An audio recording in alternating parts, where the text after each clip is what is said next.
اس time 1990s کے اوائل میں یہ ہوتا تھا کہ اگر ایک چھوٹی سی بیل اپلیکیشن ہوتی تھی تو اسسٹنٹ کمشنر صاحب ہے اور وہ فیلڈ پر ہیں, وہ پتہ نہیں کہاں بیٹھے میٹنگز میں, ان کا آنا نہیں آنا ان کے موڈ پہ ڈیپینڈ کرنا, اوپر سے ان کو اپروچ ہو جانا, یہ ساری چیزیں جو ہیں دوبارہ ریوائیو کی جا رہی ہے نا. تو اس وجہ سے جو ہے تحریک پاکستان جو ہے, جیسے ہمارے central deputy information secretary Pakistan نے جو اس پہ پریس کانفرنس سے کہا کہ بالکل جو ہے نا آئین کا جو وہ ڈھانچہ ہے, جو آئین اس ٹائم اپنے ڈومین میں, وہ سارا سبوتاش ہو جائے گا. تو ہم لوگ اس وجہ سے جو ہے نا اس امینڈمنٹ کے اگینسٹ ہیں. اور دوسری بات میں یہ سمجھتا ہوں, میرا اپنا ذہنی ہے کہ عمران خان سے جب NRO نہیں لے سکے, جو انہوں نے عمران خان سے NRO لینا تھا وہ جب نہیں ملا, تو یہ لوگ آ کر جو ہے نا آئین کے اندر NRO لینے کی کوشش کر رہے ہیں. تو ہم لوگ اس کی جو ہے نا پاکستان پیپل جو ہے نا پارٹی سے بھی ریکویسٹ کرتے ہیں, اور پاکستان جو ہے مسلم لیگ نون سے بھی, کہ خدا را پوسٹوں کو نہ دیکھیں, یہ آنی جانی چیزیں اس ملک کو دیکھیں, اس کے آئین کو دیکھیں.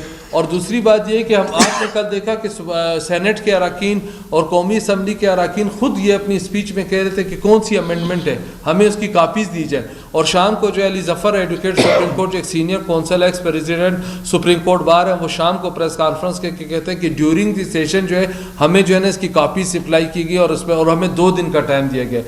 آپ دیکھیں 88 اور 89 کے اوائل میں جو کانسٹیٹیوشن آف امریکہ تھا اس میں 2 لفظ امینڈ ہونے تھے, اور اس پہ 3 سال ڈیبیٹ ہوئی تھی. 3 سال ڈیبیٹ ہونے کے بعد 2 لفظ ایڈ ہونے تھے. انہوں نے 3 سال کی ڈیبیٹ کے بعد صرف ول کو شل میں چینج کیا تھا. تو اس پر ایک اوپن ڈیبیٹ ہونی چاہیے تھی. اس پہ جو ہے نا ہمارے جو ریپریزنٹیٹیوز ہیں, جو سینٹس میں بیٹھے ہوئے ہیں, جو نیشنل اسمبلیز میں بیٹھے ہوئے ہیں, جو پروونشل اسمبلیز میں بیٹھے ہوئے ہیں, لیجسلیشن ان کا اصل کام, ان کا جو ہے نا یہ فنڈنگ اور روڈ وغیرہ بنانا نہیں, اصل کام ان کا لیجسلیشن ہے. جو آج تک وہ اس چیز سے ہٹے ہوئے, ان کو لیجسلیشن کے پروسیس میں آنا چاہیے. اس کے بعد جا کے ہم لوگ ابھی 26 امینڈمنٹ کی پٹیشن سپریم کورٹ میں پینڈنگ ہے, اس پر کوئی ڈیسیجن نہیں آیا. اور 27 جو ہے نا اس کا مطلب یہ ہے کہ وہ پٹیشن جب 27 امینڈمنٹ اس طریقے سے آئے گی راتوں رات اندھیرے میں, تو وہ پٹیشنز انفریکچوئس ہو جائیں گی.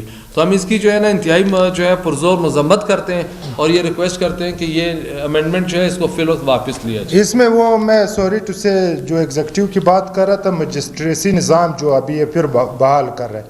آپ دیکھیں یہ بھی پیرلل ایک کورٹس بنا رہے ہیں کہ ایک ڈپٹی کمشنر کو یہ پاورز دی جا رہے کہ at spot of the moment آپ کسی کو بھی اریسٹ کر کے, یہ صرف PTI کے لیے یہ کیا جا رہا ہے. ورنہ مشرف نے خود ایک ڈکٹیٹر تھا, یہ ختم کیا. 2 سال at spot of the moment آپ جو ہے ان کو جو ہے پنشمنٹ دے سکتے ہوئے. کہاں کس ملک میں ہوتا ہے جہاں آپ کے civil courts, criminal courts, session جج, سیشن کورٹس, ہائی کورٹس موجود. آپ کا کیا مقصد ہے کہ آپ یہ جو بہت ہی ایک ظلم اور بربریت والے پاورز ہیں, آپ پھر ان ڈپٹی کمشنرز کو یا اسسٹنٹ کمشنرز کو فرعون بنا کے پھر ہمارے سامنے عوام کو جو ہے پھر ایک دفعہ پریشرائز کرنا چاہتے ہو. PTI کسی ڈپٹی کمشنر سے, کسی بھی ایسے شخص سے جس کی ذہنیت ایک سائیکی ایسی بنی ہوئی ہے کہ ظلم بربریت کرنا ہے, انشاءاللہ تعالی ہم فیس کریں گے اور ہم مقابلہ کر کے دکھائیں گے. اور انشاءاللہ تعالی ہمارے لیڈر عمران خان صاحب جو ہے, یہ پاکستان کی جنگ ہے. لوگ کہتے ہیں آپ لوگ فوج کے خلاف ہو, میں آج بھی کہتا ہوں 8 فروری کا الیکشن کا رزلٹ نکالیں, ہمیں سب سے زیادہ فوج نے ووٹ دیے ہیں.